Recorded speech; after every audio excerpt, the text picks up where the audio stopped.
Bismillahirrahmanirrahim. Bismillahirrahmanirrahim. Ni Aminu Ado Bayero. Ai, Aminu Ado Bayero.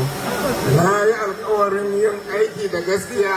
Na yi alkawarin. Allah ba ka ikon saukewa. Rikon amana. Da rikon amana. Da gwamnatin tarayyar Najeriya. Da gwamnatin tarayyar Najeriya. Ta jihar Kano. Da ta jihar Kano. A matsayina na sarkin Kano. A matsayina na sarkin Kano. Bismillahirrahmanirrahim.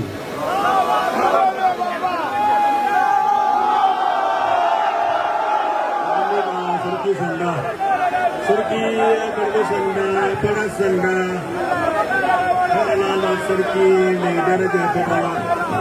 A matsayin sarki na 11, ya sha na haukar wato na tarihi. A ɗaiɗaikun Kano, su ne kaɗai za su hau wannan wuri. Su ga ko mai martaba sarki saboda wannan gagarumar rana. Rana da hazo Allah ya sa yana aljanna. Aljanna sarki.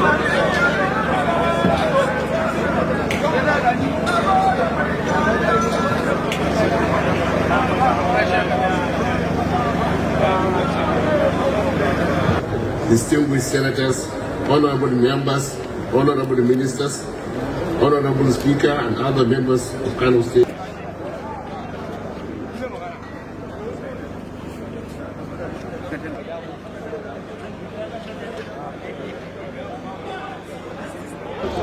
Shugaban kasa ya so ya zo wannan abuga gaskiya ya yi niyyar zuwa to da yake kasan mutum na tashi Allah na tashi to shi ya kawo sai zaman to kalanda din shi ya cushe a lokacin da za a yi wanga abun ya mace kwarai to shi yasa bai samu zuwa ba shi yasa ya aiko mu da ni da sultan da duka waɗanda muka zo tare da su babbar tawarga don mu zo mu wakilci shugaban ƙasar Nijar a wannan sabga kuma mun zaka kuma mun gode mun ga irin tarbe na karama da an kai mu sarkin Kano da kai ne shi ya je tarbe mu tare da sultan wannan mun ji daɗin shi an karama mu an mutunta mu Allah ya saka da layiri yanzu gashi mun zo wurin wasa wannan duka shagulgulun da abin da za a yi sai kuma da bayan mu ga abin da zan kai za mu ƙara ba da labari mu je mu ba shugaban ƙasa kuma report mu ce mishi ga abin da muka gani ga abin da an ka yi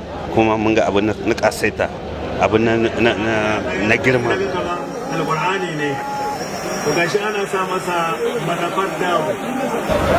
Alhaji Aminu Ado Bayero tun bai zama sarki muka saba da shi. Tun ina da sarautan sarkin dawakin tsakar gida muka saba da shi. Shi ne babansa Ado Bayero haɗa mu da shi a duk lokacin da muka zo Kano. Shi ne ke handling duk affairs namu. Saboda haka babban amini ne a wajenmu mu mutanen Kaltungo. So wannan ranar ba da sanda babu yadda za a yi a ce ba da mu a ciki. To amininmu ne.